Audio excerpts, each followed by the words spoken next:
看在这个半山隐蔽的地方之上，有个这个大洞啊，哎，掉了好多的巨石下来，从这个上面，哎呦，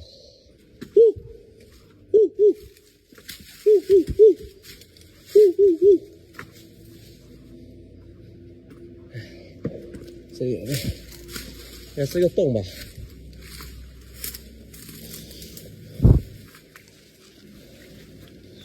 哇，真的是一个岩洞啊！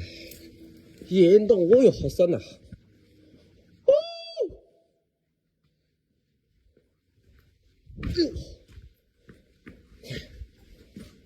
哇！哎呦！现在我们要下到这个洞里面去探寻一下。看一下这个像牙齿一样。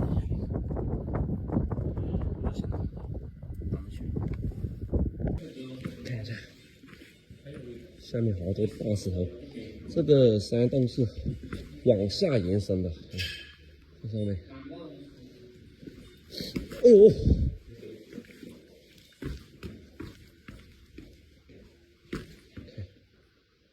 看，好多这种天然的钟乳石笋啊，看一下，这里应该曾经是有很多的水。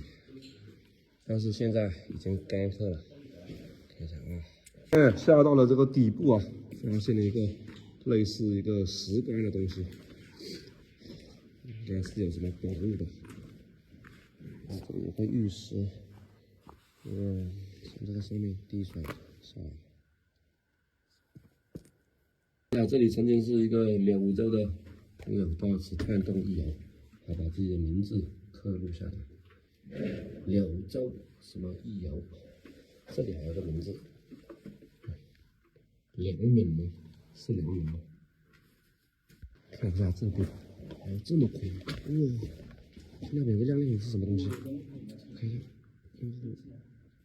看这里有一个鞋子，还有这个实验室，金光闪闪的。这里已经到这个洞的底部了。 很宽很宽，而这里竟然还有路向外延伸，是好多从外面长出来的藤蔓。哇，这里已经看到光了，这挺光的。哇，从下干那洞已经穿出来到这个后山了，通出来了。